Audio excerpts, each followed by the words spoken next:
खालसा वाहिगुरु जी की फतेह। परम सन्मानयोग सतगुरां दे हजूर जुमर बैठे रब रूप गुरमुख सतसंगी जन, सतगुरां दी बख्शिश महरामत दा सदका गुरु दर ते जुड़न दा सुभाग समा नसीब होया। सतगुरु जी की बख्शिश किरपा नाल गुरु दे दर ते जुड़ के गुरु की बाणी द्वारा वाहिगुरु नाल जुड़न दा निमाणा जिहा यतन उपराला कर रहा। गुरु अर्जुन देव महाराज रहमत करदियां अज दे इस पावन बचन अंदर सोझी दिंदियां होइयां सानू समझाउंदे ने कि जदों मनुख नूं कुछ हासिल हुंदा है, कि कोई चीज़ प्राप्त करदा है, तां अपने आप विच बड़ा प्रसन्न हुंदा है, बड़ा खुश हुंदा है। पर सतगुरु कहंदे इस मनुख नूं इस गल दा उस वक्त ये एहसास नहीं हुंदा कि जो चीज़ अज मिली है कल नूं इसने खुसना भी है, इन्हें मिटना भी है। ये माया जो अज हासिल हुई है कल नूं ये जावेगी, जो अज आया है वो कल जावेगा, जो अज दिन चढ़िया है ये शाम नूं अस्त होवेगा ही। इसलिए सतगुरु कहंदे ये मूर्ख आदमी इस गल नूं जान नहीं पांदा, कदे इस गल नूं अपने मन विचों विसार दिंदा है, भुला दिंदा है। सतगुरु कहंदे जदों कुछ प्राप्त करदा है तां उहदा बड़ा हंकार करदा है। जब कछ पावत तब गर्व करता है। जदों ये कुछ हासिल करता है तो हंकार करता है, हौमै करता है, अपने आप को बड़ा जानता है कि ये मैनू मिलना ही सी। कुछ हासिल करके सतगुरु कहते अपने आप को बहुत बड़ा जान लेंदा है। जब कछ पावत तब गर्व करता है, तो जदों कुछ खुस जाए, माया जदों हथों निकल जाए, सतगुरु कहते फिर रोवन लगता है, रोन लग जाता है, फिर कुरलाउंदा है। इसलिए सतगुरु कहते बंदे दा खुश होना वो माया दे करके ही है। माया मिलती है तो खुश हो जाता है, माया नहीं मिलती तो दुखी हो जाता है।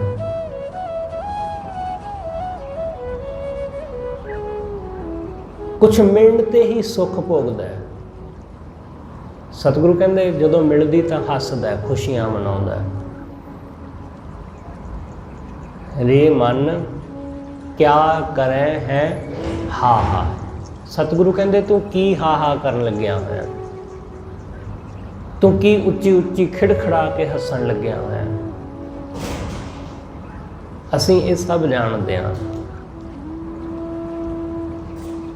अपने घरां विच असीं इस गल नूं अक्सर देखिया कि जदों साडा बच्चा बहुत ज़्यादा हसदा है तां असीं नाल दी नाल ये गल जरूर कहंदे हां कि हुण ये रोवेगा। बहुत हसिया ते उहदा हसना देख के, क्योंकि बहुत ज़्यादा हस रहा, असी कहते हैं कि हुण इसने रोना भी है। जिन्ना हसिया ये उन्ना रोवेगा ही। साडा जीवन भी कुछ ऐसा ही है। असी भी उस बच्चे वांग ही हाँ, बस गल ये है कि सानू समझ नहीं आती, सानू इस गल का ज्ञान नहीं। सतगुरु कहते ये मनुख भी वैसा ही हसदा है उस बच्चे वांग। जिमें चीज़ां मिलण ते लोग किमें खुशियां मनाउंदे ने, किमें उच्ची उच्ची शोर शराबा करते हैं, ਵੱਡੇ ਡੀजे ਲਾ ਕੇ ਨੱਚਦੇ ਨੇ, ਗਾਉਂਦੇ ਨੇ। ਬਿਲਕੁਲ ਹੂਬਹੂ ਉਸ ਬੱਚੇ ਦੀ ਤਰ੍ਹਾਂ ਅਸੀਂ ਸਭ ਐਸਾ ਕਰਦੇ ਹਾਂ। ਤੇ ਉਹ ਇਸ ਗੱਲ ਦਾ ਪ੍ਰਤੀਕ ਹੈ ਕਿ ਬਹੁਤ ਜਲਦੀ ਰੋਣ ਵੀ ਹੋਵੇਗਾ ਸਾਡਾ, ਅਸੀਂ ਦੁਖੀ ਵੀ ਹੋਵਾਂਗੇ। ਉਸ ਸੁੱਖ ਦੀ ਘੜੀ ਵਿੱਚ ਅਸੀਂ ਆਉਣ ਵਾਲੇ ਦੁੱਖ ਨੂੰ ਵਿਸਾਰ ਦਿੰਦੇ ਹਾਂ। ਸੁੱਖ ਦੇ ਪਿਛਾਂ ਦੁੱਖ ਛਿਪਿਆ ਹੁੰਦਾ, ਸਾਨੂੰ ਨਜ਼ਰ ਨਹੀਂ ਆਉਂਦਾ। ਜਿਵੇਂ ਹਰ ਦਿਨ ਦੇ ਮਗਰ ਮਗਰ ਰਾਤ ਚੱਲਦੀ ਹੈ, ਸਾਨੂੰ ਰਾਤ ਦਿਖਾਈ ਨਹੀਂ ਦਿੰਦੀ, ਸਿਰਫ ਉਦੋਂ ਨਜ਼ਰ ਆਉਂਦੀ ਜੋ ਸਾਡੇ ਸਾਹਮਣੇ ਆ ਜਾਂਦੀ ਹੈ। ਬਿਲਕੁਲ ਐਸਾ ਹੀ ਸੁੱਖ ਦੇ ਮਗਰ ਮਗਰ ਦੁੱਖ ਛਿਪਿਆ ਹੋਇਆ ਹੈ, ਉਦੋਂ ਤੱਕ ਨਜ਼ਰ ਨਹੀਂ ਆਉਂਦਾ ਜਦੋਂ ਤੱਕ ਉਹ ਸਾਹਮਣੇ ਨਹੀਂ ਆ ਜਾਂਦਾ। ਬਿਲਕੁਲ ਐਸਾ ਹੀ ਬਚਪਨ ਦੇ ਮਗਰ ਜਵਾਨੀ, ਜਵਾਨੀ ਦੇ ਮਗਰ ਬੁਢਾਪਾ, ਬੁਢਾਪੇ ਦੇ ਮਗਰ ਮੌਤ। ਇੱਕ ਦੂਸਰੇ ਦੇ ਪਿੱਛੇ ਨੇ ਇਹ, ਪਰ ਸਾਨੂੰ ਦਿਖਾਈ ਨਹੀਂ ਦਿੰਦੇ ਓਨੀ ਦੇਰ ਤੱਕ ਜਿੰਨੀ ਦੇਰ ਤੱਕ ਪ੍ਰਤੱਖ ਨਹੀਂ ਹੁੰਦੇ। ਜਵਾਨੀ ਵਿੱਚ ਕਿਹਨੂੰ ਦਿਖਦਾ ਕਿ ਮੇਰਾ ਆਪਣਾ ਬੁਢਾਪਾ? ਕੌਣ ਦੇਖਦਾ? ਕੋਈ ਵੀ ਨਹੀਂ ਦੇਖਦਾ। ਜਵਾਨੀ ਵਿੱਚ ਸਿਰਫ ਆਪਣੇ ਆਪ ਨੂੰ ਜਵਾਨ ਹੀ ਦੇਖਦਾ ਹੈ ਆਦਮੀ। ਬੁਢਾਪਾ ਜਦੋਂ ਆ ਜਾਂਦਾ ਹੈ ਫਿਰ ਪਤਾ ਚੱਲਦਾ ਹੈ। ਉਹ ਨਾਲ ਹੀ ਰਿਹਾ ਸੀ, ਨਾਲ ਹੀ ਸੰਕੇਤ ਮਿਲਦੇ ਆ ਰਹੇ ਸਨ, ਪਰ ਦਿਸਿਆ ਨਹੀਂ। ਜਦੋਂ ਪ੍ਰਤੱਖ ਹੋ ਗਿਆ ਫਿਰ ਸਮਝ ਆਈ। ਬਿਲਕੁਲ ਐਸਾ ਹੀ ਮੌਤ ਦੀ ਕਹਾਣੀ ਵੀ ਐਸੀ ਹੈ। ਉਹ ਨਾਲ ਹੀ ਚੱਲ ਰਹੀ ਹੈ ਸਾਡੇ। ਜਿਸ ਦਿਨ ਤੋਂ ਅਸੀਂ ਜਨਮੇ ਹਾਂ, ਮੌਤ ਉਸ ਦਿਨ ਤੋਂ ਸਾਡੇ ਨਾਲ ਹੀ ਚੱਲ ਰਹੀ ਹੈ, ਪਰ ਸਾਨੂੰ ਨਜ਼ਰ ਨਹੀਂ ਆਉਂਦੀ। ਜਿਸ ਦਿਨ ਪ੍ਰਤੱਖ ਹੋ ਜਾਂਦੀ ਹੈ, ਸਾਡੀ ਇਹ ਦੇਹੀ, ਸਾਡੀ ਇਹ ਬੋਡੀ ਡੈਡ ਹੋ ਜਾਂਦੀ ਹੈ, ਉਸ ਦਿਨ ਅਸੀਂ ਕਹਿੰਦੇ ਹਾਂ ਮੌਤ ਆ ਗਈ, ਜਦ ਕਿ ਉਹ ਨਾਲ ਹੀ ਸੀ। ਸਤਿਗੁਰੂ ਕਹਿੰਦੇ ਤੂੰ ਕੀ ਹਾਹਾ ਕਰਨ ਲੱਗਿਆ ਹੋਇਆ ਇਸ ਮਾਇਆ ਦੀ ਖਾਤਰ। ਗੁਰੂ ਸਾਹਿਬ ਦਾ ਬਾਣੀ ਅੰਦਰ ਬਚਨ ਹੈ। ਸਤਿਗੁਰੂ ਕਹਿੰਦੇ ਜਨਮੇ ਕੋ ਬਾਜੇ ਵਜਾਏ। ਇਸ ਬੰਦੇ ਨੇ, ਇਹਦੇ ਘਰ ਜਨਮ ਹੋਇਆ ਤਾਂ ਇਹਨੇ ਬਹੁਤ ਬਾਜੇ ਗਾਜੇ ਵਜਾਏ, ਸੋਹਲੜੇ ਅਗਿਆਨੀ ਗਾਏ। ਸਤਿਗੁਰੂ ਕਹਿੰਦੇ ਇਸ ਅਗਿਆਨੀ ਬੰਦੇ ਨੇ ਸੋਹਲੇ ਗਾਏ। ਤੇ ਅਗਲੀ ਪੰਕਤੀ ਸਤਿਗੁਰੂ ਕਹਿੰਦੇ ਜੋ ਜਨਮ ਹੈ ਤਿਸ ਸਰ ਪਰ ਮਰਨਾ, ਕਿ ਜੋ ਜਨਮਿਆ ਹੈ ਉਸਨੇ ਇਹ ਪੱਕੀ ਗੱਲ ਹੈ ਕਿ ਇਸ ਦੁਨੀਆ ਤੋਂ ਜਾਣਾ ਹੀ ਹੈ, ਪਰ ਅਸੀਂ ਇਸ ਗੱਲ ਨੂੰ ਵਿਸਾਰ ਦਿੰਦੇ ਹਾਂ। ਇਸ ਲਈ ਸਤਿਗੁਰੂ ਕਹਿੰਦੇ ਰੇ ਮਨ ਕਿਆ ਕਰ ਹੈ ਕਰੈ ਹਾਹਾ। ਤੂੰ ਕੀ ਹਾਹਾ ਲਾਈ ਹੈ? ਦ੍ਰਿਸ਼ਟ ਦੇਖ ਜੈਸੇ ਹਰ ਚੰਦੌਰੀ। ਆਪਣੀਆਂ ਅੱਖਾਂ ਨਾਲ ਦੇਖ ਜਰਾ ਧਿਆਨ ਨਾਲ, ਅੱਖਾਂ ਖੋਲ ਕੇ ਦੇਖ। ਇਹ ਸਾਰਾ ਸੰਸਾਰ ਹਰ ਚੰਦੌਰੀ ਜੈਸਾ ਹੈ। ਹਰ ਚੰਦੌਰੀ ਹਰੀ ਚੰਦ ਰਾਜੇ ਦੀ ਕੋਈ ਨਗਰੀ ਕਿਹਾ ਜਾਂਦਾ ਹੈ। ਇਹ ਮਿਥਿਹਾਸਕ ਕਹਾਣੀ ਹੈ। ਇਹਦਾ ਜ਼ਿਕਰ ਸਦੀਆਂ ਤੋਂ ਹਿੰਦੂ ਗ੍ਰੰਥਾਂ ਦੇ ਵਿੱਚ ਆਉਂਦਾ ਰਿਹਾ ਕਿ ਇੱਕ ਐਸੀ ਨਗਰੀ ਜੋ ਆਕਾਸ਼ ਵਿੱਚ ਹੈ ਜਾਂ ਨਹੀਂ ਇਹ ਕਿਸੇ ਨੂੰ ਨਹੀਂ ਪਤਾ, ਪਰ ਕਹਿੰਦੇ ਨੇ ਕਿ ਇੱਕ ਐਸੀ ਨਗਰੀ ਹਰੀ ਚੰਦ ਰਾਜੇ ਦੀ ਨਗਰੀ, ਕਿ ਜਦੋਂ ਉਹ ਹਰੀ ਚੰਦ ਰਾਜਾ ਇਸ ਦੁਨੀਆ ਤੋਂ ਜਾਣ ਲੱਗਿਆ, ਮੁਕਤ ਹੋਇਆ, ਸਵਰਗ ਗਿਆ, ਤਾਂ ਉਸਨੇ ਪ੍ਰਮਾਤਮਾ ਨੂੰ ਕਿਹਾ ਕਿ ਮੇਰੇ ਨਾਲ ਮੇਰਾ ਸਾਰਾ ਸ਼ਹਿਰ ਵੀ ਮੁਕਤ ਹੋਣਾ ਚਾਹੀਦਾ। ਸਿਰਫ ਮੈਂ ਹੀ ਨਹੀਂ ਸਵਰਗ ਨੂੰ ਜਾਵਾਂ, ਮੇਰੇ ਸਾਰੇ ਨਗਰ ਦੇ ਲੋਕ ਵੀ ਜਾਣ ਸਵਰਗ। ਕਹਿੰਦੇ ਨੇ ਪ੍ਰਮਾਤਮਾ ਨੇ ਪ੍ਰਸੰਨ ਹੋ ਕੇ ਤਥਾਸਤੂ ਕਿਹਾ ਕਿ ਠੀਕ ਹੈ ਭਾਈ, ਜੇ ਤੂੰ ਇੰਜ ਚਾਹੁੰਦਾ ਤਾਂ ਫਿਰ ਇੰਜ ਹੀ ਸਹੀ। ਕਹਿੰਦੇ ਉਹ ਸਾਰੀ ਨਗਰੀ ਧਰਤੀ ਤੋਂ ਆਕਾਸ਼ ਵੱਲ ਨੂੰ, ਸਵਰਗ ਵੱਲ ਨੂੰ ਚੱਲ ਪਈ। ਜਦੋਂ ਆਕਾਸ਼ ਵੱਲ ਨੂੰ ਚੱਲ ਪਈ, ਹੁਣ ਸ਼ਹਿਰ ਦੇ ਵਿੱਚ ਇਕੱਲੇ ਮਨੁੱਖ ਤਾਂ ਨਹੀਂ ਸਨ, ਜਾਨਵਰ ਵੀ ਸਨ, ਗਧੇ ਵੀ ਸਨ, ਕੁੱਤੇ, ਬਿੱਲੀਆਂ, ਪੰਛੀ ਸਭ ਸਨ। ਤਾਂ ਜਦੋਂ ਆਕਾਸ਼ ਵਿੱਚ ਗਏ, ਕਹਿੰਦੇ ਨੇ ਹਰੀ ਚੰਦ ਰਾਜੇ ਨੂੰ ਇੱਕ ਗਧੇ ਦੇ ਹਿਣਕਣ ਦੀ ਆਵਾਜ਼ ਸੁਣ ਕੇ ਉਸਨੇ ਕਿਹਾ ਕਿ ਦੇਖੋ ਮੇਰੇ ਰਾਜ ਵਿੱਚ ਗਧੇ ਵੀ ਸਵਰਗਾਂ ਨੂੰ ਚੱਲੇ। ਉਹ ਮਿਥਿਹਾਸਕ ਕਹਾਣੀ ਕਹਿੰਦੀ ਹੈ ਕਿ ਉਸ ਰਾਜੇ ਦੀ ਉਹ ਨਗਰੀ ਆਕਾਸ਼ ਵਿੱਚ ਹੀ ਰੁਕ ਗਈ। ਨਾ ਉਹ ਸਵਰਗ ਜਾ ਸਕੇ, ਨਾ ਉਹ ਧਰਤੀ ਤੇ ਆ ਸਕੇ, ਆਕਾਸ਼ ਵਿੱਚ ਹੀ ਰਹਿ ਗਈ। ਉਹਨੂੰ ਕਹਿੰਦੇ ਨੇ ਹਰਚੰਦੌਰੀ। ਲੋਕੀ ਕਹਿੰਦੇ ਨੇ ਕਦੇ ਕਦੇ ਉਹਦਾ ਪਰਛਾਵਾਂ ਧਰਤੀ ਦੇ ਉੱਤੇ ਦਿਖਾਈ ਦਿੰਦਾ। ਮਨੌਤ ਹੈ ਕਿ ਕਦੇ ਕਦੇ ਉਹਦਾ ਪਰਛਾਵਾਂ ਦਿਸਦਾ, ਪਰ ਉਹ ਨਗਰੀ ਨਹੀਂ ਦਿਸਦੀ। ਹੁਣ ਉਹ ਪਰਛਾਵਾਂ ਅਸਲ ਵਿੱਚ ਕਿਹਨਾਂ ਦਾ ਹੈ? ਉਹ ਪਰਛਾਵਾਂ ਤਾਂ ਅਸਲ ਵਿੱਚ ਬੱਦਲਾਂ ਦਾ ਹੈ। ਕਈ ਵਾਰੀ ਤੁਸੀਂ ਦੇਖਦੇ ਹੋ ਕਿ ਬੱਦਲਾਂ ਦਾ ਪਰਛਾਵਾਂ ਪੈਂਦਾ, ਲੋਕ ਉਸ ਬੱਦਲਾਂ ਦੇ ਪਰਛਾਵੇਂ ਨੂੰ ਹਰੀ ਚੰਦ ਰਾਜੇ ਦੀ ਨਗਰੀ ਸਮਝ ਲੈਂਦੇ ਨੇ। ਸਤਿਗੁਰੂ ਕਹਿੰਦੇ ਦ੍ਰਿਸ਼ਟ ਦੇਖ ਜੈਸੇ ਹਰ ਚੰਦੌਰੀ। ਜਿਵੇਂ ਹਰ ਚੰਦੌਰੀ ਹਰੀ ਚੰਦ ਰਾਜੇ ਦੀ ਨਗਰੀ ਹੈ ਕੋਈ ਨਹੀਂ, ਬਸ ਇੱਕ ਮਨੌਤ ਹੈ, ਇੱਕ ਮੰਨੀ ਹੋਈ ਗੱਲ ਹੈ। ਸਤਿਗੁਰੂ ਕਹਿੰਦੇ ਵੈਸੇ ਹੀ ਇਹ ਸੰਸਾਰ ਹੈ, ਵੈਸੇ ਹੀ ਇਹ ਸੰਸਾਰ ਦੀਆਂ ਚੀਜ਼ਾਂ ਨੇ ਜਿਹੜੀਆਂ ਹੈ ਹੀ ਨਹੀਂ, ਜੋ ਹੈ ਹੀ ਨਹੀਂ ਪਰ ਮੰਨੀ ਬੈਠੇ ਆ, ਹੈ ਕੁਛ ਵੀ ਨਹੀਂ। ਬਸ ਉਹਦੇ ਪਿੱਛੇ ਉਲਝੇ ਹੋਏ ਆ, ਉਸ ਚੀਜ਼ ਪਿੱਛੇ ਉਲਝੇ ਆ ਜੋ ਹੈ ਹੀ ਨਹੀਂ, ਬੇਕਾਰ ਬੇਅਰਥ। ਸਾਡਾ ਸਮੁੱਚਾ ਜੀਵਨ ਬੇਅਰਥ ਦੀਆਂ ਚੀਜ਼ਾਂ ਵਿੱਚ ਹੀ ਉਲਝ ਜਾਂਦਾ ਹੈ, ਬੇਅਰਥ ਦੀਆਂ ਬੇਕਾਰ ਚੀਜ਼ਾਂ ਵਿੱਚ, ਉਹਨਾਂ ਚੀਜ਼ਾਂ ਵਿੱਚ ਜਿਨ੍ਹਾਂ ਦਾ ਕੋਈ ਸਾਡੇ ਜੀਵਨ ਨੂੰ ਕੋਈ ਸੁੱਖ ਹੀ ਨਹੀਂ ਹੁੰਦਾ, ਸਾਡੇ ਜੀਵਨ ਨੂੰ ਕੋਈ ਆਤਮਿਕ ਤੌਰ ਤੇ ਤਸੱਲੀ ਨਹੀਂ। ਅਸੀਂ ਨਿੱਕੀਆਂ ਨਿੱਕੀਆਂ ਚੀਜ਼ਾਂ ਵਿੱਚ ਹੀ ਸਾਰੀ ਜ਼ਿੰਦਗੀ ਉਲਝ ਕੇ ਲੰਘਾ ਛੱਡਦੇ ਹਾਂ। ਖਾਣ ਪੀਣ ਵਿੱਚ ਅਸੀਂ ਲੱਗੇ ਰਹਿੰਦੇ ਹਾਂ, ਨੱਚਣ ਗਾਉਣ ਵਿੱਚ ਲੱਗੇ ਰਹਿੰਦੇ ਹਾਂ, ਪੈਸਾ ਕਮਾਉਣ ਵਿੱਚ ਲੱਗੇ ਰਹਿੰਦੇ ਹਾਂ, ਸਾਰੀ ਜ਼ਿੰਦਗੀ ਇਹਨਾਂ ਚੀਜ਼ਾਂ ਵਿੱਚ ਉਲਝੇ ਰਹਿੰਦੇ ਹਾਂ।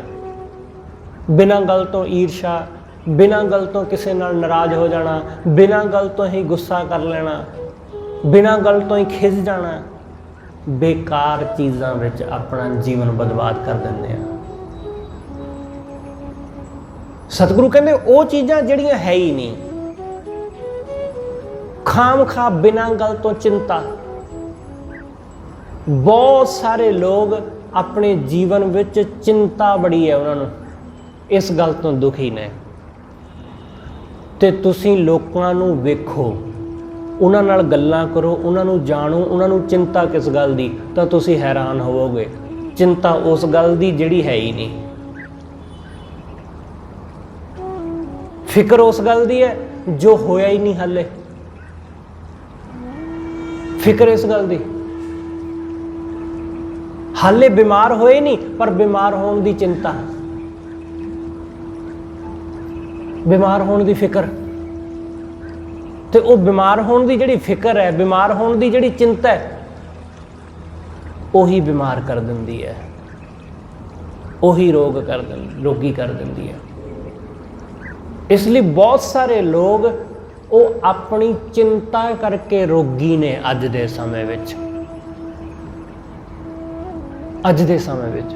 ਫਿਰ ਬਾਅਦ ਵਿੱਚ ਲੋਕ ਆਪਣੀ ਕਿਸਮਤ ਨੂੰ ਕੋਸਦੇ ਰਹਿੰਦੇ ਨੇ ਕਿ ਸਾਡੀ ਕਿਸਮਤ ਹੀ ਖਰਾਬ ਹੈ, ਸਾਡੇ ਭਾਗਾਂ ਵਿੱਚ ਦੁੱਖ ਲਿਖਿਆ। ਕਿਸੇ ਦੇ ਭਾਗਾਂ ਵਿੱਚ ਦੁੱਖ ਨਹੀਂ ਲਿਖਿਆ ਗਿਆ, ਬੰਦਾ ਖੁਦ ਲਿਖਦਾ ਹੈ ਆਪਣੇ ਭਾਗਾਂ ਵਿੱਚ ਆਪ ਦੁੱਖ। ਤੁਸੀਂ ਜੇ ਦੁਖੀ ਨਹੀਂ ਹੋਣਾ ਚਾਹੁੰਦੇ ਤਾਂ ਕੋਈ ਬੰਦਾ ਤੁਹਾਨੂੰ ਕਿਵੇਂ ਦੁਖੀ ਕਰ ਲਊਗਾ? ਤੁਸੀਂ ਆਪਣੇ ਮਨ ਵਿੱਚ ਇਹ ਗੱਲ ਪੱਕੀ ਕਰ ਲਓ ਕਿ ਮੈਂ ਦੁਖੀ ਨਹੀਂ ਹੋਣਾ। ਜਦ ਤੁਸੀਂ ਦੁਖੀ ਹੋਣਾ ਹੀ ਨਹੀਂ ਚਾਹੁੰਦੇ ਤਾਂ ਕਿਸੇ ਦੀ ਕੀ ਔਕਾਤ ਹੈ ਕਿ ਕੋਈ ਤੁਹਾਨੂੰ ਦੁੱਖ ਦੇ ਜਾਵੇ। ਅਸੀਂ ਦੁਖੀ ਹੋਣਾ ਚਾਹੁੰਦੇ ਹਾਂ ਤਾਂ ਦੁਖੀ ਹੁੰਦੇ ਹਾਂ। ਤੁਸੀਂ ਜਰਾ ਵੇਖੋ, ਗੁਰੂ ਅਰਜਨ ਦੇਵ ਮਹਾਰਾਜ ਨੂੰ ਤੱਤੀ ਤਵੀ ਤੇ ਬਿਠਾ ਦਿੱਤਾ ਜਾਂਦਾ ਹੈ। ਉਹ ਤਵੀ ਤੇ ਬਿਠਾ ਕੇ ਵੀ ਗੁਰੂ ਨੂੰ ਦੁਖੀ ਨਹੀਂ ਕਰ ਸਕੇ,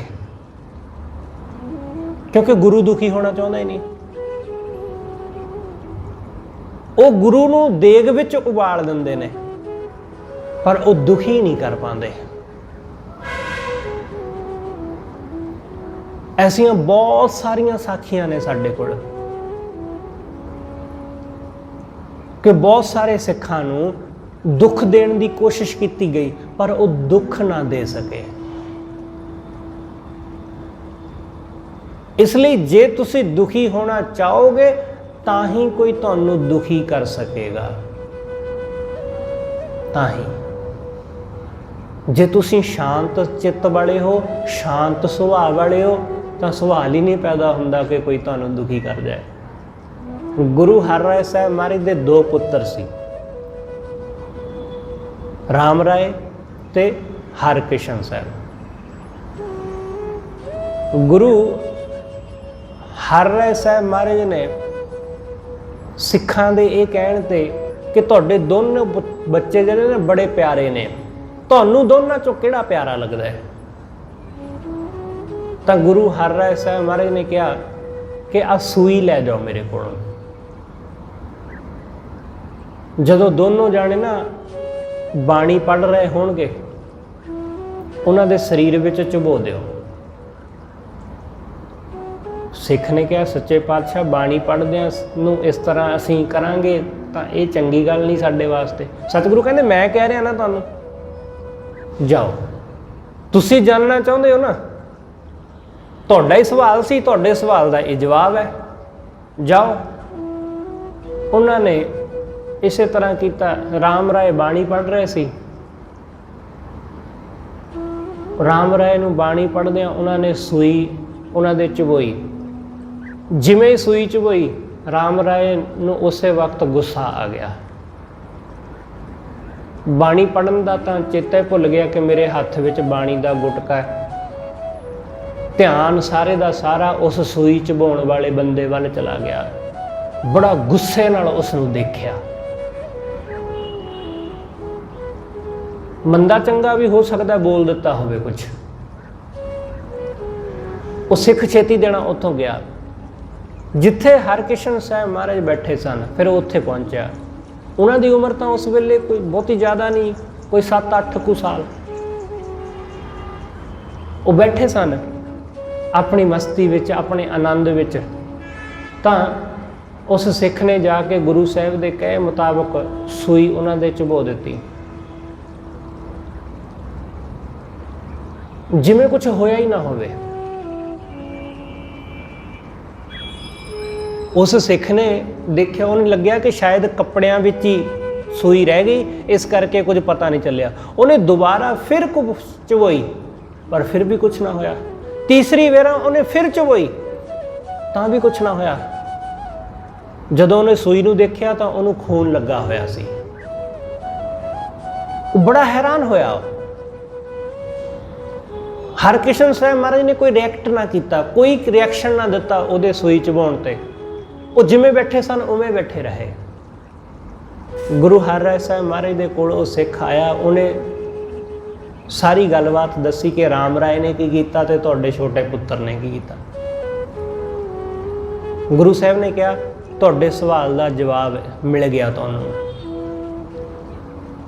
ਕਿ ਜਿਹੜਾ ਇਸ ਤਰ੍ਹਾਂ ਸਹਿਣਸ਼ੀਲ ਹੈ, ਜਿਹਦਾ ਮਨ, ਜਿਹਦਾ ਚਿੱਤ ਸ਼ਾਂਤ ਹੈ, ਉਸ ਨੂੰ ਤੁਸੀਂ ਦੁਖੀ ਨਹੀਂ ਕਰ ਸਕਦੇ। ਉਸ ਨੂੰ ਤੁਸੀਂ ਦੁੱਖ ਨਹੀਂ ਪਹੁੰਚਾ ਸਕਦੇ।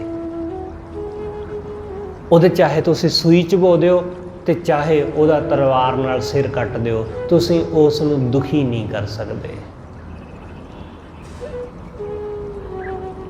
ਇਸ ਲਈ ਹੁਣ ਇਹੀ ਜਿਹੜੀ ਸਿੱਖਿਆ ਉਹ ਬਾਬਾ ਬੰਦਾ ਸਿੰਘ ਬਹਾਦਰ ਦੇ ਵੇਲੇ, ਬਾਬਾ ਬੰਦਾ ਸਿੰਘ ਬਹਾਦਰ ਬੈਠਾ ਤੇ ਉਹਦੇ ਸਾਹਮਣੇ ਉਹਦੇ ਪੁੱਤਰ ਨੂੰ ਕਤਲ ਕਰ ਦਿੱਤਾ ਜਾਂਦਾ ਹੈ। ਉਹਦਾ ਕਾਲਜਾ ਕੱਢ ਦਿੱਤਾ ਜਾਂਦਾ ਹੈ। ਦੇਖਦਿਆਂ ਦੇਖਦਿਆਂ ਪਰ ਬਾਬਾ ਬੰਦਾ ਸਿੰਘ ਬਹਾਦਰ ਨੂੰ ਉਹ ਦੁਖੀ ਨਾ ਕਰ ਸਕੇ। ਉਹ ਬੈਠਾ ਰਿਹਾ ਅਡੋਲ ਚਿੱਤ। ਇਹ ਵੀ ਨਹੀਂ ਕਿ ਅੱਖਾਂ ਬੰਦ ਕਰ ਲਵਾਂ, ਇਹ ਵੀ ਨਹੀਂ ਕਿ ਮੂੰਹ ਪਰੇ ਕਰ ਲਵਾਂ ਕਿ ਮੇਰੇ ਤੋਂ ਦੇਖਿਆ ਨਹੀਂ ਜਾਣਾ। ਬੈਠਾ ਰਿਹਾ ਅਡੋਲ। ਇਸ ਲਈ ਸਤਿਗੁਰੂ ਸਮਝਾਉਂਦੇ ਕਿ ਜਿਨ੍ਹਾਂ ਦਾ ਚਿੱਤ ਵਾਹਿਗੁਰੂ ਵਿੱਚ ਜੁੜਿਆ ਹੈ, ਜਿਹੜੇ ਸ਼ਾਂਤ ਨੇ, ਉਹਨਾਂ ਨੂੰ ਕੋਈ ਦੁਖੀ ਨਹੀਂ ਕਰ ਸਕਦਾ ਹੈ। ਇਸ ਲਈ ਜੇ ਤੁਸੀਂ ਦੁਖੀ ਨਹੀਂ ਹੋਣਾ ਚਾਹੁੰਦੇ ਤਾਂ ਕਿਸੇ ਬੰਦੇ ਦੀ ਹੈਸੀਅਤ ਨਹੀਂ ਕਿ ਤੁਹਾਨੂੰ ਦੁੱਖ ਪਹੁੰਚਾ ਜਾਵੇ। ਅਸੀਂ ਦੁਖੀ ਕਦੋਂ ਹੁੰਦੇ ਹਾਂ? ਕੋਈ ਬੰਦਾ ਸਾਨੂੰ ਦੁਖੀ ਕਦੋਂ ਕਰਦਾ? ਜਦੋਂ ਅਸੀਂ ਕਿਸੇ ਬੰਦੇ ਤੋਂ ਆਸਾਂ ਲਾ ਕੇ ਬੈਠੇ ਹੁੰਦੇ ਹਾਂ, ਉਹ ਸਾਡੀਆਂ ਆਸਾਂ ਤੋੜ ਦਿੰਦਾ ਤਾਂ ਅਸੀਂ ਦੁਖੀ ਹੁੰਦੇ ਹਾਂ, ਤਾਂ ਦੁਖੀ ਹੁੰਦੇ ਹਾਂ। ਤੁਸੀਂ ਆਪਣੇ ਧੀ ਪੁੱਤ ਤੋਂ ਆਸਾਂ ਲਾਈਆਂ, ਉਹ ਆਸਾਂ ਤੇ ਪੂਰਾ ਨਹੀਂ ਉਤਰਿਆ, ਤੁਸੀਂ ਦੁਖੀ ਹੋਏ। ਇਸ ਲਈ ਤੇ ਸਤਿਗੁਰੂ ਨੇ ਕਿਹਾ ਕਿ ਸੰਸਾਰ ਤੋਂ ਆਸ ਨਹੀਂ ਰੱਖੀ ਦੀ, ਆਸ ਰੱਖਣੀ ਤਾਂ ਪ੍ਰਮਾਤਮਾ ਤੋਂ। ਅਸੀਂ ਆਪਣੇ ਕਿਸੇ ਰਿਸ਼ਤੇਦਾਰ ਤੋਂ ਆਸ ਲਾਈ ਕਿ ਉਹ ਸਾਡੀ ਮਦਦ ਕਰੇਗਾ, ਉਹਨੇ ਮਦਦ ਨਹੀਂ ਕੀਤੀ, ਅਸੀਂ ਦੁਖੀ ਹੋ ਗਏ, ਅਸੀਂ ਉਹਨਾਂ ਮਿਲਣਾ ਵਰਤਣਾ ਬੰਦ ਕਰ ਦਿੱਤਾ। ਐਸਾ ਹੀ ਹੁੰਦਾ ਨਾ, ਤੁਹਾਡੇ ਬਹੁਤ ਸਾਰੇ ਰਿਸ਼ਤੇਦਾਰ ਹੋ ਸਕਦਾ ਨਾ ਮਿਲਦੇ ਹੋਣ ਤੁਹਾਨੂੰ, ਇਸੇ ਕਰਕੇ ਕਿਉਂਕਿ ਉਹਨਾਂ ਨੇ ਤੁਹਾਡੇ ਤੋਂ ਮਦਦ ਮੰਗੀ ਸੀ, ਪੈਸੇ ਮੰਗੇ ਸੀ, ਤੁਸੀਂ ਨਹੀਂ ਦੇ ਸਕੇ, ਉਹ ਨਾਰਾਜ਼ ਹੋ ਗਏ, ਦੁਖੀ ਹੋ ਗਏ। ਜਿੱਥੇ ਅਸੀਂ ਆਸ ਲਾਉਂਦੇ ਹਾਂ ਅਸੀਂ ਉੱਥੋਂ ਨਿਰਾਸ਼ ਹੁੰਦੇ ਹਾਂ, ਉੱਥੋਂ ਅਸੀਂ ਦੁਖੀ ਹੁੰਦੇ ਹਾਂ। ਅਦਰਵਾਈਜ਼ ਸਾਨੂੰ ਕੋਈ ਦੁੱਖ ਨਹੀਂ ਪਹੁੰਚਾ ਸਕਦਾ ਕੋਈ ਵੀ ਆਦਮੀ, ਕੋਈ ਵੀ ਬੱਚਾ, ਕੋਈ ਵੀ ਧੀ ਪੁੱਤ। ਜਦੋਂ ਅਸੀਂ ਆਸਾਂ ਲਾਈਆਂ ਹੁੰਦੀਆਂ ਫਿਰ ਅਸੀਂ ਦੁਖੀ ਹੁੰਦੇ ਹਾਂ। ਇਸ ਲਈ ਸਤਿਗੁਰੂ ਕਹਿੰਦੇ ਇਹ ਸਾਰੀਆਂ ਚੀਜ਼ਾਂ ਇਹ ਸਭ ਦਿਖਾਈ ਦਿੰਦੀਆਂ ਨੇ ਕਿ ਸੁੱਖ ਦੇਣਗੀਆਂ, ਪਰ ਇਹ ਦੁੱਖ ਸੁੱਖ ਦੇਣ ਵਾਲੀਆਂ ਹੁੰਦੀਆਂ ਨਹੀਂ। ਦ੍ਰਿਸ਼ਟ ਦੇਖ ਜੈਸੇ ਹਰ ਚੰਦੌਰੀ, ਇਹ ਤੇ ਹਰੀ ਚੰਦ ਰਾਜੇ ਦੀ ਨਗਰੀ ਜੈਸਾ ਹੈ ਕਿ ਭੁਲੇਖਾ ਹੈ ਇੱਕ, ਬਸ ਇੱਕ ਭੁਲੇਖਾ ਹੈ ਕਿ ਹਾਂ ਹੈ, ਪਰ ਇਹਦੇ ਵਿੱਚ ਹੈ ਕੁਛ ਵੀ ਨਹੀਂ। ਇੱਕ ਰਾਮ ਭਜਨ ਲੈ ਲਾਹਾ, ਸਿਰਫ ਵਾਹਿਗੁਰੂ ਦੇ ਨਾਮ ਨੂੰ ਜਪ ਕੇ ਲਾਹਾ ਹਾਸਲ ਹੁੰਦਾ ਹੈ। ਸਤਿਗੁਰੂ ਕਹਿੰਦੇ ਉਹਦੇ ਨਾਮ ਦਾ ਲਾਹਾ ਲੈ ਜਿਹੜਾ ਸੁੱਖ ਦੇਵੇਗਾ, ਜਿਹੜਾ ਆਨੰਦ ਦੇਵੇਗਾ। ਸਤਿਗੁਰੂ ਗੁਰੂ ਅਰਜਨ ਦੇਵ ਮਹਾਰਾਜ ਕਹਿੰਦੇ ਨੇ, ਸਤਿਗੁਰੂ ਕਹਿੰਦੇ ਜਿਸਨੂੰ ਤੂੰ ਅਸਥਿਰ ਕਰ ਮਾਨੈ ਸੇ ਪਾਹਨ ਤੇ ਪਾਹਨ ਦੋ ਦਾਹਾ। ਜਿਹਨੂੰ ਤੂੰ ਹਮੇਸ਼ਾ ਰਹਿਣ ਵਾਲਾ ਸਮਝੀ ਬੈਠਾ ਹੈ, ਸਤਿਗੁਰੂ ਕਹਿੰਦੇ ਉਹ ਤਾਂ 4 ਦਿਨ ਦਾ ਪ੍ਰਾਹੁਣਾ ਹੈ। ਸੇ ਪਾਹਨ ਦੋ ਦਾਹਾ, ਉਹ ਤਾਂ 2-4 ਦਿਨਾਂ ਦਾ ਪ੍ਰਾਹੁਣਾ ਹੈ, ਬਸ ਹੋਰ ਕੁਝ ਵੀ ਨਹੀਂ। ਅਸੀਂ ਜਿਨ੍ਹਾਂ ਨੂੰ ਸਮਝ ਕੇ ਬੈਠੇ ਹਾਂ ਕਿ ਹਮੇਸ਼ਾ ਰਹਿਣ ਵਾਲੀਆਂ ਚੀਜ਼ਾਂ ਨੇ, ਸਤਿਗੁਰੂ ਕਹਿੰਦੇ ਇਹ ਤਾਂ 2-4 ਦਿਨਾਂ ਦੀ ਖੇਡ ਹੈ ਬਸ। ਜੋ ਕੁਝ ਵੀ ਸਾਡੇ ਕੋਲ ਹੈ, ਜੋ ਕੁਝ ਵੀ ਸਾਡੇ ਨਾਲ ਹੈ, ਇਹ ਤਾਂ ਬਸ 1-2 ਦਿਨ ਦੀ ਖੇਡ ਹੈ, ਇਸ ਤੋਂ ਵੱਧ ਕੇ ਹੋਰ ਕੁਝ ਨਹੀਂ। ਸਤਿਗੁਰੂ ਕਹਿੰਦੇ ਇਹ ਤਾਂ ਫੁੱਲਾਂ ਦੀ ਬਾਗਾਤ ਹੈ, ਜੈਸੇ ਰੈਣ ਪਰੌਣੇ ਉੱਠ ਚਲ ਸੈਂ ਪ੍ਰਭਾਤ, ਕਿਆ ਤੂੰ ਰੱਤਾ ਗ੍ਰਸਤ ਸਿਓ ਸਭ ਫੁੱਲਾਂ ਕੀ ਬਾਗਾਤ। ਸਤਿਗੁਰੂ ਕਹਿੰਦੇ ਜਿਵੇਂ ਰਾਤ ਨੂੰ ਕੋਈ ਪ੍ਰਾਹੁਣਾ ਸਾਡੇ ਘਰ ਆਇਆ, 1 ਦਿਨ 2 ਦਿਨ 4 ਦਿਨ ਰੁਕਿਆ, ਫਿਰ ਮੁੜ ਗਿਆ ਆਪਣੇ ਘਰ ਨੂੰ, ਹਮੇਸ਼ਾ ਥੋੜ੍ਹੀ ਰਹਿੰਦਾ। ਕੌਣ ਆਦਮੀ ਹਮੇਸ਼ਾ ਕਿਸੇ ਦੇ ਘਰ ਆ ਕੇ ਰਹਿ ਲੈਂਦਾ? ਕੋਈ ਨਹੀਂ ਰਹਿੰਦਾ। ਕੋਈ ਆਉਂਦਾ 2-4 ਦਿਨ, ਹਫਤਾ 10 ਦਿਨ ਰੁਕੇਗਾ, ਮੁੜ ਜਾਏਗਾ। ਸਤਿਗੁਰੂ ਕਹਿੰਦੇ ਐਸਾ ਹੀ ਜੈਸੇ ਰਹਿਣ ਪ੍ਰਾਹੁਣੇ ਉੱਠ ਚਲ ਸੈਂ ਪ੍ਰਭਾਤ। ਪ੍ਰਾਹੁਣੇ ਆਏ ਤੇ 2-4 ਦਿਨ ਰਹਿ ਕੇ ਮੁੜ ਗਏ। ਸਤਿਗੁਰੂ ਕਹਿੰਦੇ ਇਹ ਫੁੱਲਾਂ ਦਾ ਬਾਗ ਹੈ ਕਿ 4 ਦਿਨ ਫੁੱਲ ਖਿੜਿਆ ਤੇ ਫਿਰ ਉਹ ਸੁੱਕੇਗਾ ਹੀ, ਉਹ ਟਾਹਣੀ ਨਾਲੋਂ ਟੁੱਟ ਕੇ ਡਿੱਗੇਗਾ ਹੀ। ਉਸ ਨੂੰ ਕੋਈ ਡੇਗ ਦੇਵੇ, ਉਸ ਫੁੱਲ ਨੂੰ ਕੋਈ ਟਾਹਣੀ ਤੋਂ ਆ ਕੇ ਤੋੜ ਦੇਵੇ, ਉਹ ਤਾਂ ਵੀ ਟੁੱਟੇਗਾ। ਨਾ ਕੋਈ ਉਹਨੂੰ ਤੋੜੇ ਤਾਂ ਉਹ ਆਪਣੇ ਆਪ ਵੀ ਟੁੱਟੇਗਾ, ਉਹ ਆਪਣੇ ਆਪ ਵੀ ਸੁੱਕ ਕੇ ਡਿੱਗ ਜਾਵੇਗਾ। ਇਹੀ ਉਹਦਾ ਅੰਤ ਹੈ, ਇਹੀ ਉਹਦੀ ਕਿਸਮਤ ਹੈ, ਇਹੀ ਉਹਦੇ ਭਾਗ ਨੇ, ਇਹੀ ਉਹਦੇ ਲੇਖ ਨੇ। ਐਸਾ ਉਹਦੇ ਨਾਲ ਹੋਣਾ ਹੀ ਹੈ, ਸਾਡਾ ਸਭ ਦੇ ਨਾਲ ਐਸਾ ਹੀ ਹੋਣਾ ਹੈ। ਅਸੀਂ ਸਭ ਨੇ ਇਸ ਸੰਸਾਰ ਤੋਂ ਤੁਰਨਾ ਹੀ ਹੈ, ਤੁਰਨਾ ਹੀ ਹੈ, ਚਾਹੇ ਕਿਸੇ ਤਰ੍ਹਾਂ ਤੁਰ ਜਾਈਏ। ਜ਼ਰੂਰੀ ਨਹੀਂ ਹੈ ਕਿ ਕਿਸੇ ਘਟਨਾ, ਕਿਸੇ ਐਕਸੀਡੈਂਟ ਨਾਲ ਜਾਵਾਂਗੇ, ਜ਼ਰੂਰੀ ਨਹੀਂ ਹੈ ਕਿ ਕਿਸੇ ਬਿਮਾਰੀ ਰੋਗ ਨਾਲ ਜਾਵਾਂਗੇ। ਤੰਦਰੁਸਤ ਆਦਮੀ ਵੀ ਇਸ ਦੁਨੀਆ ਤੋਂ ਚਲੇ ਜਾਂਦੇ ਨੇ। ਇਸ ਕਰਕੇ ਸਤਿਗੁਰੂ ਕਹਿੰਦੇ ਜਿਹਨੂੰ ਤੂੰ ਹਮੇਸ਼ਾ ਰਹਿਣ ਵਾਲਾ ਸਮਝ ਕੇ ਬੈਠਾ ਹੋਇਆ, ਉਹ ਤੇ 2 ਦਿਨ ਦਾ ਪ੍ਰਾਹੁਣਾ ਹੈ। ਜਿਸਨੂੰ ਤੂੰ ਅਸਥਿਰ ਕਰ ਮਾਨੈ ਤੇ ਪਾਹੁਨ ਦੋ ਦਾਹਾ, ਉਹ 2 ਦਿਨਾਂ ਦਾ ਪ੍ਰਾਹੁਣਾ ਹੈ। ਪੁੱਤਰ ਕਲੱਤਰ ਗ੍ਰਹਿ ਸਗਲ ਸਮਗਰੀ, ਪੁੱਤਰ, ਇਸਤਰੀ, ਘਰ, ਸਾਰੀ ਸਮਗਰੀ, ਧਨ ਦੌਲਤ ਪਦਾਰਥ ਜੋ ਕੁਛ ਵੀ ਹੈ ਸਾਡੇ ਕੋਲ, ਸਭ ਮਿਥਿਆ ਅਸਨਾਹਾ। ਸਤਿਗੁਰੂ ਕਹਿੰਦੇ ਇਹ ਸਭ ਮਿਥਿਆ ਹੈ ਤੇ ਇਹਨਾਂ ਸਭ ਚੀਜ਼ਾਂ ਦੇ ਨਾਲ ਸਾਡਾ ਜਿਹੜਾ ਅਸਨਾਹਾ ਮਤਲਬ ਸਾਡਾ ਸਨੇਹ, ਸਾਡਾ ਪ੍ਰੇਮ, ਮਾਇਆ ਦਾ ਮੋਹ, ਸਤਿਗੁਰੂ ਕਹਿੰਦੇ ਇਹ ਵੀ ਝੂਠਾ ਹੈ। ਇਹ ਮੋਹ ਵੀ ਝੂਠਾ ਹੈ ਕਿਉਂਕਿ ਮੋਹ ਵੀ ਸਾਡਾ ਕਿਸੇ ਨਾ ਕਿਸੇ ਸਵਾਰਥ ਕਰਕੇ ਹੈ। ਉਹ ਵੀ ਚੀਜ਼ ਮੇਰੀ ਕਰਕੇ ਮੇਰਾ ਮੋਹ ਹੈ, ਕਿਸੇ ਦੀ ਬਗਾਨੇ ਦੀ ਹੋਵੇ ਤਾਂ ਮੇਰਾ ਮੋਹ ਕਿਉਂ ਹੋਵੇ। ਗੁਆਂਢੀਆਂ ਦੇ ਪੁੱਤਰ ਨਾਲ ਕਦੀ ਮੋਹ ਥੋੜੀ ਹੁੰਦਾ, ਆਪਣੇ ਪੁੱਤਰ ਨਾਲ ਮੋਹ ਹੁੰਦਾ। ਗੁਆਂਢੀਆਂ ਦੀ ਗੱਡੀ ਨਾਲ ਮੋਹ ਥੋੜੀ ਹੈ, ਆਪਣੀ ਗੱਡੀ ਨਾਲ ਮੋਹ ਹੈ। ਗੁਆਂਢੀਆਂ ਦੀ ਗੱਡੀ ਦਾ ਕੋਈ ਨੁਕਸਾਨ ਹੋ ਜਾਏ, ਕੋਈ ਝਰੀਟ ਮਾਰ ਜਾਏ ਕੋਈ ਬੱਚਾ, ਤਾਂ ਸਾਨੂੰ ਕੀ ਫਰਕ ਪੈਂਦਾ ਹੈ, ਪਰ ਕੋਈ ਸਾਡੀ ਗੱਡੀ ਨਾਲ ਕਰੇ ਤਾਂ ਸਾਨੂੰ ਫਰਕ ਪੈਂਦਾ ਹੈ। ਇਸ ਲਈ ਸਤਿਗੁਰੂ ਕਹਿੰਦੇ ਇਹ ਮੋਹ ਵੀ ਸਾਡਾ ਝੂਠਾ ਹੈ, ਮਿੱਥਿਆ ਮਿੱਥਿਆ ਮਿੱਥਿਆ ਹੋਇਆ, ਕਿਉਂਕਿ ਅਸੀਂ ਆਪਣੀਆਂ ਚੀਜ਼ਾਂ ਨੂੰ ਮਿੱਥਿਆ, ਇਹ ਮੇਰੀਆਂ, ਆਹ ਫਲਾਣੇ ਦੀਆਂ। ਇਸ ਲਈ ਆਪਣੇ ਵਾਸਤੇ ਅਸੀਂ ਬਹੁਤ ਕੁਝ ਕਰਦੇ ਹਾਂ, ਅਸੀਂ ਦੂਸਰਿਆਂ ਵਾਸਤੇ, ਬਗਾਨਿਆਂ ਵਾਸਤੇ ਕਦੇ ਕੁਝ ਨਹੀਂ ਕਰਦੇ। ਸਤਿਗੁਰੂ ਕਹਿੰਦੇ ਪੁੱਤਰ ਕਲੱਤਰ ਗ੍ਰਹਿ ਸਗਲ ਸਮਗਰੀ, ਇਹ ਧੀਆਂ ਪੁੱਤ ਘਰ ਬਾਰ ਸਭ ਕੁਝ ਇਹ ਮਿਥਿਆ ਹੈ, ਇਹਨਾਂ ਵਿੱਚੋਂ ਕੁਝ ਵੀ ਹਮੇਸ਼ਾ ਨਹੀਂ ਰਹੇਗਾ। ਇਸ ਲਈ ਰੇ ਮਨ ਕਿਆ ਕਰੇ ਹੈ ਹਾ ਹਾ, ਹੇ ਮੂਰਖ ਮਨ ਤੂੰ ਕੀ ਲੱਗਾ ਹੋਇਆ ਹਾ ਹਾ ਕਰਨ। ਦ੍ਰਿਸ਼ਟ ਦੇਖ ਜੈਸੇ ਹਰ ਚੰਦੌਰੀ, ਆਪਣੀਆਂ ਅੱਖਾਂ ਨਾਲ ਦੇਖ, ਇਹ ਤਾਂ ਹਰ ਚੰਦੌਰੀ ਹੈ ਜੋ ਸਿਰਫ ਇੱਕ ਭਰਮ ਹੈ, ਸਿਰਫ ਇੱਕ ਭੁਲੇਖਾ ਹੈ। ਇੱਕ ਰਾਮ ਭਜਨ ਲੈ ਲਾਹਾ, ਵਾਹਿਗੁਰੂ ਦੇ ਨਾਮ ਦਾ ਲਾਹਾ ਲੈ, ਪਰਮੇਸ਼ਰ ਦੀ ਬੰਦਗੀ ਦਾ ਲਾਹਾ ਲੈ ਰਹਾਓ। ਜੈਸੇ ਬਸਤਰ ਦੇ ਉਡਾਨੇ ਦਿਨ ਦੋਏ ਚਾਰ ਪੋਰਾਹਾ, ਸਤਿਗੁਰੂ ਕਹਿੰਦੇ ਜਿਵੇਂ ਅਸੀਂ ਆਪਣੀ ਦੇਹੀ ਦੇ ਉੱਤੇ ਕੱਪੜੇ ਓੜਦੇ ਹਾਂ, ਜੈਸੇ ਬਸਤਰ ਦੇ ਉਡਾਨੇ, ਅਸੀਂ ਆਪਣੇ ਸਰੀਰ ਉੱਤੇ ਕੱਪੜੇ ਓੜ ਲੈ, ਕੱਪੜੇ ਪਹਿਨ ਲੈ।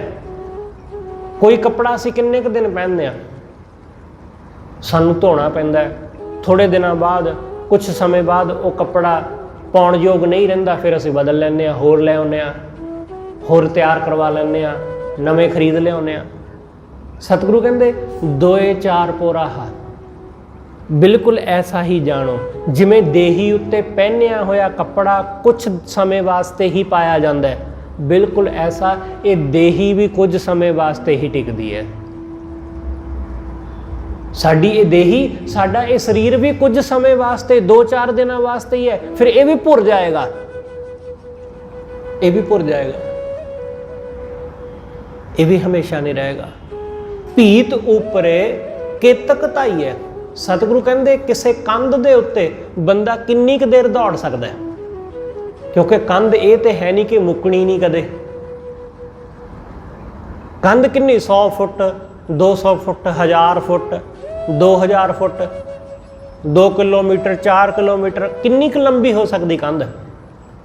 ਉਸ ਕੰਧ ਦੇ ਉੱਤੇ ਬੰਦਾ ਕਿੰਨੀ ਕੁ ਦੇਰ ਦੌੜ ਸਕਦਾ ਹੈ। ਹੁਣ ਵਾਲ ਆਫ ਚਾਈਨਾ, ਚਾਈਨਾ ਦੀ ਜਿਹੜੀ ਸਰਹੰਦ ਦੀ ਕੰਧ ਹੈ ਉਹ ਬੜੀ ਲੰਬੀ ਹੈ, ਜਿਹੜੀ ਵਾਲ ਆਫ ਚਾਈਨਾ ਹੈ ਬਹੁਤ ਲੰਬੀ ਕੰਧ ਹੈ, ਉਹਨਾਂ ਨੇ ਆਪਣੇ ਦੇਸ਼ ਦੀ ਸਰਹੱਦ ਤੇ ਬਣਾਈ ਹੋਈ, ਪਰ ਉਹਦਾ ਵੀ ਤਾਂ ਅੰਤ ਹੈ, ਉਹ ਵੀ ਤਾਂ ਮੁੱਕਦੀ ਹੈ। ਇਹ ਤੇ ਹੈ ਨਹੀਂ ਕਿ ਉਹ ਮੁੱਕਦੀ ਨਹੀਂ ਹੈ, ਕਈ ਕਿਲੋਮੀਟਰ ਵਿੱਚ ਫੈਲੀ ਹੈ, ਲੋਕ ਉਸ ਨੂੰ ਦੇਖਣ ਵਾਸਤੇ ਜਾਂਦੇ ਨੇ। ਉਹ ਆਪਣੇ ਦੇਸ਼ ਦੀ ਸੁਰੱਖਿਆ ਵਾਸਤੇ ਉਹਨਾਂ ਨੇ ਬਣਾਈ ਸੀ ਕਿ ਕੋਈ ਸਾਡੇ ਦੇਸ਼ ਵਿੱਚ ਇਸ ਪਾਸੇ ਐਂਟਰ ਨਾ ਹੋਵੇ, ਇਸ ਲਈ ਬਣਾਈ ਗਈ ਸੀ। ਬਹੁਤ ਕਿਲੋਮੀਟਰ ਵਿੱਚ ਫੈਲੀ ਹੈ, ਪਰ ਉਹਦਾ ਵੀ ਤਾਂ ਅੰਤ ਹੋ ਹੀ ਜਾਂਦਾ ਹੈ, ਉਹਦਾ ਵੀ। ਸਤਿਗੁਰੂ ਕਹਿੰਦੇ ਭੀਤ ਉੱਪਰੇ ਕੰਧ ਉੱਪਰ ਕੇਤਕ ਧਾਈ ਹੈ, ਕਿੰਨਾ ਕੁ ਬੰਦਾ ਦੌੜ ਸਕਦਾ ਹੈ, ਧਾ ਸਕਦਾ ਹੈ।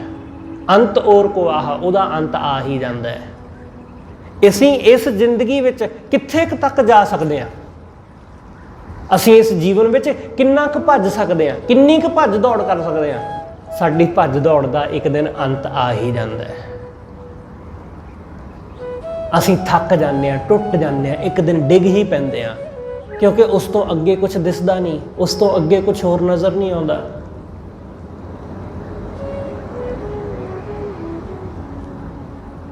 ਐਸੇ ਬਹੁਤ ਸਾਰੇ ਲੋਕ ਇਸ ਦੁਨੀਆ ਵਿੱਚ ਹੋਏ ਨੇ, ਅੱਜ ਵੀ ਮੌਜੂਦ ਨੇ, ਅਗਾਂਹ ਵੀ ਹੋਣਗੇ। ਹਰ ਬੰਦਾ ਉਹ ਜੋ ਵੀ ਆਪਣੇ ਜੀਵਨ ਵਿੱਚ ਹਾਸਲ ਕਰਨਾ ਚਾਹੁੰਦਾ ਹੈ, ਉਹ ਕਹਿੰਦਾ ਫਲਾਣੀ ਚੀਜ਼ ਮਿਲ ਜਾਏ, ਫਲਾਣੇ ਰੁਤਬੇ ਨੂੰ ਪ੍ਰਾਪਤ ਕਰ ਲਵਾਂ, ਫਲਾਣਾ ਮੁਕਾਮ ਹਾਸਲ ਕਰ ਲਵਾਂ। ਉਸ ਮੁਕਾਮ ਨੂੰ ਹਾਸਲ ਕਰਕੇ ਫਿਰ ਅਗਾਂਹ ਕੀ ਹੈ, ਅਗਾਂਹ ਕੋਈ ਹੋਰ ਮੁਕਾਮ ਲੱਭਣਾ ਪੈਂਦਾ ਹੈ। ਉੱਚਾ ਰੁਤਬਾ ਮਿਲ ਗਿਆ, ਉਸ ਤੋਂ ਅਗਾਂਹ ਉਹ ਕਹਿੰਦਾ ਹੋਰ ਉੱਚਾ ਮਿਲ ਜਾਏ ਰੁਤਬਾ। ਅਖੀਰ ਇਹ ਸਾਰੀ ਜ਼ਿੰਦਗੀ ਇਸੇ ਤਰ੍ਹਾਂ ਸਿਲਸਿਲਾ ਚੱਲਦਾ ਰਹਿੰਦਾ ਹੈ। ਅੰਤ ਅਖੀਰ ਅੰਤ ਹੋ ਜਾਂਦਾ ਹੈ, ਖਤਮ ਕਹਾਣੀ। ਸਤਿਗੁਰੂ ਕਹਿੰਦੇ ਬੰਦਾ ਦੌੜਦਾ ਰਹਿੰਦਾ ਹੈ, ਭੱਜਦਾ ਰਹਿੰਦਾ ਹੈ, ਇੱਕ ਥਾਂ ਤੋਂ ਦੂਸਰੀ ਥਾਂ, ਦੂਸਰੀ ਥਾਂ ਤੋਂ ਤੀਸਰੀ ਥਾਂ, ਨਿਰੰਤਰ ਦੌੜ ਜਾਰੀ ਰਹਿੰਦੀ ਹੈ, ਨਿਰੰਤਰ ਲਗਾਤਾਰ, ਪਰ ਟਿਕਾ ਨਹੀਂ ਕਿਤੇ। ਇਸ ਲਈ ਸਤਿਗੁਰੂ ਕਹਿੰਦੇ ਜੈਸੇ ਅੰਬ ਕੁੰਡ ਕਰ ਰਾਖਿਓ ਪਰਤ ਸਿੰਧ ਗਲ ਜਾਹਾ। ਜਿਵੇਂ ਪਾਣੀ ਦੇ ਕੁੰਡ ਵਿੱਚ, ਪਾਣੀ ਦੇ ਚਬੱਚੇ ਵਿੱਚ ਕੋਈ ਲੂਣ ਦਾ ਡਲਾ ਸੁੱਟ ਦੇਵੇ, ਹੁਣ ਲੂਣ ਦਾ ਡਲਾ ਪਾਣੀ ਦੇ ਵਿੱਚ ਕਿੰਨੀ ਕੁ ਦੇਰ ਰਹੇਗਾ? ਉਹ ਖੁਰ ਜਾਏਗਾ। ਜੈਸੇ ਅੰਬ ਕੁੰਡ ਪਰ ਰਾਖਿਓ, ਜਿਵੇਂ ਪਾਣੀ ਨੂੰ ਕੁੰਡ ਵਿੱਚ ਰੱਖਿਆ ਹੋਇਆ, ਪਾਣੀ ਕੁੰਡ ਵਿੱਚ ਚੁਬੱਚੇ ਵਿੱਚ ਭਰਿਆ ਹੋਇਆ, ਪਰਤ ਸਿੰਧ ਉਹਦੇ ਵਿੱਚ ਨਮਕ ਨੂੰ ਪਾ ਦਿੱਤਾ, ਗਲ ਜਾਹਾ, ਨਮਕ ਗਲ ਗਿਆ ਉਹਦੇ ਵਿੱਚ, ਘੁਲ ਗਿਆ। ਹੁਣ ਉਹ ਲੱਭਿਆ ਵੀ ਲੱਭਦਾ ਨਹੀਂ, ਉਹਨੂੰ ਤੁਸੀਂ ਪਾਣੀ ਵਿੱਚੋਂ ਲੱਭਣ ਲੱਗੋ ਕਿ ਨਮਕ ਕਿੱਥੇ ਗਿਆ, ਨਮਕ ਦੀ ਐਡੀ ਡਲੀ ਸੀ ਕਿੱਥੇ ਗਈ? ਉਹ ਖੁਰ ਗਈ, ਪਾਣੀ ਦੇ ਵਿੱਚ ਮਿਲ ਗਈ ਉਹ, ਕਿਉਂਕਿ ਨਮਕ ਪਾਣੀ ਵਿੱਚੋਂ, ਸਮੁੰਦਰ ਵਿੱਚੋਂ ਹੀ ਤਾਂ ਨਿਕਲਿਆ ਸੀ, ਇਸ ਲਈ ਉਹਦੇ ਵਿੱਚ ਹੀ ਮਿਲ ਗਿਆ। ਸਤਿਗੁਰੂ ਕਹਿੰਦੇ ਆਵਗ ਆਗਿਆ ਪਾਰ ਬ੍ਰਹਮ ਕੀ। ਉਸ ਪਾਰ ਬ੍ਰਹਮ ਦੀ ਜਦੋਂ ਆਗਿਆ ਹੁੰਦੀ, ਜਦੋਂ ਉਸ ਪਰਮਾਤਮਾ ਦਾ ਹੁਕਮ ਆਉਂਦਾ ਹੈ, ਉੱਠ ਜਾਸੀ ਮੋਹਤ ਚਸਾਹਾ, ਬੰਦਾ ਇਸੇ ਤਰ੍ਹਾਂ ਇੱਕ ਪਲ ਵਿੱਚ, ਇੱਕ ਮੋਹਤ ਵਿੱਚ ਉੱਠ ਕੇ ਤੁਰ ਜਾਂਦਾ ਹੈ। ਅਸੀਂ ਸਭ ਤੁਰ ਪੈਂਦੇ ਹਾਂ ਉੱਠ ਕੇ, ਦੇਰ ਨਹੀਂ ਲੱਗਦੀ ਕਿ ਅਸੀਂ ਮੋਹਲਤ ਮੰਗ ਲਈਏ ਕਿ ਜੀ ਥੋੜ੍ਹਾ ਸਮਾਂ ਹੋਰ ਦੇ ਦਿਓ, ਮੈਂ ਆਪਣੇ ਧੀਆਂ ਪੁੱਤਾਂ ਨੂੰ ਮਿਲ ਲਵਾਂ। ਐਸਾ ਸਮਾਂ ਨਹੀਂ ਮਿਲਦਾ, ਮੋਹਤ ਨਹੀਂ ਮਿਲਦੀ ਕਿ ਮੈਂ ਆਪਣੇ ਪੁੱਤ ਦਾ, ਧੀ ਦਾ ਵਿਆਹ ਧਰਿਆ ਹੋਇਆ, ਬਸ 2 ਕੁ ਦਿਨ ਦੀ ਗੱਲ ਹੈ, ਵਿਆਹ ਕਰਕੇ ਫਿਰ। ਐਸਾ ਮੌਕਾ ਕਿਸੇ ਨੂੰ ਨਹੀਂ ਦਿੰਦਾ, ਐਸਾ ਅਵਸਰ ਕਿਸੇ ਨੂੰ ਹਾਸਲ ਨਹੀਂ ਹੁੰਦਾ।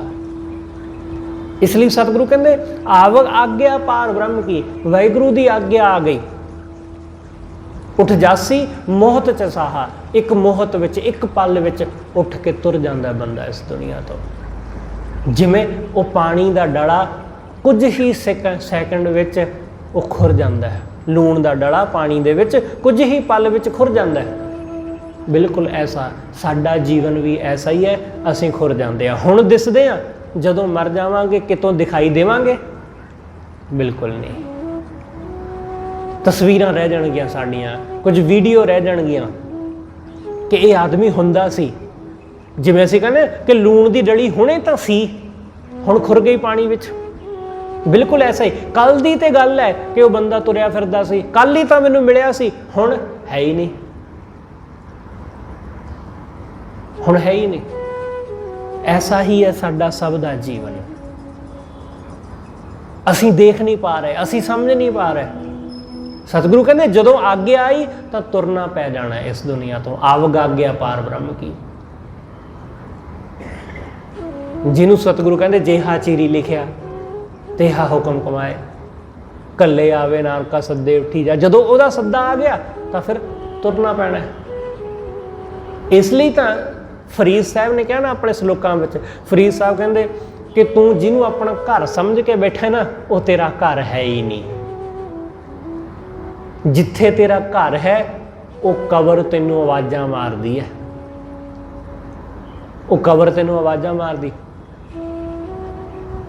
ਸਤਿਗੁਰੂ ਕਹਿੰਦੇ ਗੌਰ ਨਿਮਾਣੀ ਛੱਡ ਕਰੇ ਨਿਘਰਿਆ ਘਰ ਆਓ। ਕਬਰ ਬੰਦੇ ਨੂੰ ਆਵਾਜ਼ਾਂ ਮਾਰਦੀ ਕਿ ਹੇ ਨਿਘਰੇ ਬੰਦੇ ਆਪਣੇ ਘਰ ਆ। ਸਰ ਪਰ ਮੈਂ ਥੇ ਆਵਣਾ, ਤੂੰ ਮੇਰੇ ਕੋਲ ਇੱਕ ਦਿਨ ਆਉਣਾ ਹੀ ਹੈ। ਮਰਨੋਂ ਕਿਉਂ ਡਰਿਆ? ਤਾਂ ਫਿਰ ਤੂੰ ਮੇਰੇ ਕੋਲ ਆਉਣ ਤੋਂ ਡਰਦਾ ਕਿਉਂ ਹੈ? ਅਸੀਂ ਸਭ ਨੇ ਉੱਥੇ ਜਾਣਾ ਪਰ ਉੱਥੇ ਜਾਣ ਤੋਂ ਡਰਦੇ ਹਾਂ। ਸਭ ਨੇ ਅਸੀਂ ਸ਼ਮਸ਼ਾਨ ਜਾਣਾ ਪਰ ਸ਼ਮਸ਼ਾਨ ਤੋਂ ਡਰਦੇ ਹਾਂ, ਕਿਤੇ ਸ਼ਮਸ਼ਾਨ ਘਾਟ ਨਜ਼ਰ ਨਾ ਪੈ ਜਾਵੇ। ਇਸ ਲਈ ਉਸ ਨੂੰ ਇਸ ਢੰਗ ਨਾਲ ਬਣਾਇਆ ਜਾਂਦਾ ਹੈ ਕਿ ਪਿੰਡ ਤੋਂ ਦੂਰ, ਵੱਖਰਾ ਜਿਹਾ, ਕਿ ਦਿਖਾਈ ਨਾ ਦੇਵੇ, ਦੂਰ ਦੂਰ, ਬਾਰ-ਬਾਰ। ਤੁਸੀਂ ਲੌਂਗੋ ਵਾਲੀ ਸੜਕ ਤੋਂ ਲੰਘੋ ਤਾਂ ਤੁਹਾਨੂੰ ਪਤਾ ਹੀ ਨਹੀਂ ਚੱਲਦਾ ਕਿ ਇੱਥੇ ਸ਼ਮਸ਼ਾਨ ਘਾਟ ਹੈ। ਆਪਣੀ ਗੱਡੀ ਵਿੱਚ ਲੰਘਦੇ ਦਿਖਾਈ ਨਹੀਂ ਦਿੰਦਾ, ਨੀਵਾਂ ਜਿਹਾ ਬਣਾਇਆ ਹੋਇਆ ਹੇਠਾਂ ਨੂੰ ਕਿ ਸਾਡੀ ਨਿਗਾਹ ਨਾ ਜਾਵੇ। ਜੇ ਉੱਥੇ ਕਿਸੇ ਦਾ ਸੰਸਕਾਰ ਵੀ ਹੋ ਰਿਹਾ ਤਾਂ ਧੂਆਂ ਦਾ ਬਹੁਤਾ ਉੱਚਾ ਉੱਠਣ ਤੇ ਸਾਨੂੰ ਪਤਾ ਹੀ ਨਾ ਚੱਲੇ, ਕਿਉਂਕਿ ਉਹ ਬਣਾਇਆ ਹੀ ਇਸ ਢੰਗ ਨਾਲ ਗਿਆ, ਨੀਵਾਂ ਜਿਹਾ ਹੇਠਾਂ ਨੂੰ। क्योंकि असीं लोग ਉਹਨੂੰ ਚੇਤੇ ਹੀ नहीं करना चाਹੁੰਦੇ। ਸਾਨੂੰ ਚੇਤਾ ਹੀ ਨਾ ਆ ਜਾਏ ਕਿਤੇ ਉਹਨੂੰ ਦੇਖ ਕੇ ਸਾਨੂੰ ਮੌਤ ਦਾ। ਡਰਦੇ ਹਾਂ ਅਸੀਂ ਲੋਕ, ਇਸ ਕਰਕੇ ਉਹਨੂੰ ਲੁਕਾ ਲੁਕਾ ਕੇ ਰੱਖਦੇ ਹਾਂ ਪਿੰਡ ਤੋਂ ਦੂਰ ਕਿਸੇ ਪਾਸੇ ਦੇ, ਪਤਾ ਹੀ ਨਾ ਚੱਲੇ। ਸਤਿਗੁਰੂ ਕਹਿੰਦੇ ਜਿਹਦੇ ਤੋਂ ਡਰਦੇ ਆ ਉਹ ਪਕੜ ਹੀ ਲੈਂਦੀ ਹੈ ਮੌਤ ਆ ਕੇ। ਇਸ ਲਈ ਸਤਿਗੁਰੂ ਕਹਿੰਦੇ ਗੌਰ ਨਿਮਾਣੀ ਛੱਡ ਕਰੇ ਨਿਘਰਿਆ ਘਰ ਆਓ, ਸਰ ਪਰ ਮੈਥੇ ਆਵਣਾ ਮਰਨੋਂ ਕੀ ਡਰਿਆ। ਮੇਰੇ ਕੋਲ ਹੀ ਤੂੰ ਆਉਣਾ ਹੈ, ਤੂੰ ਫਿਰ ਡਰਦਾ ਕਿਉਂ ਹੈ, ਤੂੰ ਘਬਰਾਉਂਦਾ ਕਿਉਂ ਹੈ ਮੇਰੇ ਕੋਲ ਆਉਣ ਤੋਂ। ਇਸ ਲਈ आवग आज्ञा पार ब्रह्म की उठ जासी मोहत चसाहा, रे मन लेखै चालै लेखै बैसै लेखै लैंदा साहा। सतगुरु कहते साडे साह भी जिहड़े ने ना वो भी गिणे मिथे ने। असीं गिणे मिथे कदम चुकदे हां, गिणे मिथे असीं साह लैंदे हां। लेखै चालै साडे कोल कुछ कुछ सीमत पल ने, उन्हां सीमत पलां दे विच असीं अपने कार विहार करने ने, उन्हां सीमत पलां विच असीं अपना जीवन जीना है, उन्हां सीमत पलां विच अपने धीआं पुत्तां नूं विआहणा है, उन्हां सीमत पलां विच अपना घर घाट बनाउणा है, उन्हां सीमत पलां विच असीं अपने संसार दे काम धंधे करने ने। सतगुरु कहंदे रे मन लेखै चालै, तूं लेखे विच चलना है, तेरा कल्ला कल्ला कदम भी लिखिया जांदा है कि इन्ने कदम तुर लिया तूं, इन्ना क जीवन चल लिया। लेखै बैसै साडा बहना भी कुछ गिणे मिणे मिथे पलां दा है। लेखै लैंदा साहा, लेखे विच साडे गिणती दे साह ने। सदा कर सदा कीरत कर नानक हर की। हे भाई हमेशा उस वाहिगुरू दी कीर्ति कर, उस परमात्मा दी कीर्ति कर। उभरे सतगुर चरण ओटाहा, जिन्हां ने गुरु दे चरनां दी ओट लई, जिन्हां ने गुरु दे चरनां दा आसरा लिया, वो बंदे बच गए, वो माया तो बच गए, वो बच गए। ਉਹੀ बचते ने ਜਿਹੜੇ गुरु ਦੀ ओट ਲੈਂਦੇ ਨੇ। बाकी तो असी सब मर ही जाते हैं, असी मरे हुए ही हाँ। सतगुरु कहते ना जिस मन वसिया, जिहदे मन विच वाहिगुरू वसिया उही बंदा जिउंदा है। सो जीविया जिस मन वसिया सोए। जिहदे मन विच वाहिगुरू वसदा जिउंदा वो है, नानक अवर ना जीवै कोई, होर कोई नहीं जिउंदा, बाकी सब मरे हुए लोग ने इत्थे। जिहड़े लोग रब नूं विसार के जिउंदे ने, सतगुरु कहंदे जे जीवै, जे रब नूं भुला के बंदा जिउंदा है, पत लथी जाए सब हराम जेता किछ खाए। रब नूं भुला के साडा खाना पीना नचना गाउणा पहनना सब बेकार, हराम बेकार। जदों असीं उस नूं विसार के जीवन जिउंदे हां, जिहड़े उस नूं चेते रख के जीवन जिउंदे ने, सतगुरु कहंदे असल विच ओही जीवन जिउंदे ने। उन्हां दा जीवन ही उत्तम सुखदाई ते ओही माया तो बचदे ने। सतगुरु रहमत करे आपां सब गुरु दे चरनां नाल जुड़ के ਉਹਦੇ ਚਰਨਾਂ ਦੀ ਓਟ ਲੈ ਕੇ ਮਾਇਆ ਦੀ ਇਸ ਮਾਰ ਤੋਂ ਬਚ ਕੇ ਸੁਚੱਜਾ ਜੀਵਨ ਜੀ ਸਕੀਏ। ਹੋਈਆਂ ਭੁੱਲਾਂ ਲਈ ਖਿਮਾ ਸਤਿਗੁਰੂ ਜੀ ਅਤੇ ਆਪ ਸਰਬੱਤ ਸੰਗਤ ਬਖਸ਼ਣਯੋਗ। ਭੁੱਲਾਂ ਨਾਲ ਚਿਤਾਰਦੇ ਹੋਏ ਆਖੋ ਜੀ ਵਾਹਿਗੁਰੂ ਜੀ ਕਾ ਖਾਲਸਾ ਵਾਹਿਗੁਰੂ ਜੀ ਕੀ ਫਤਿਹ।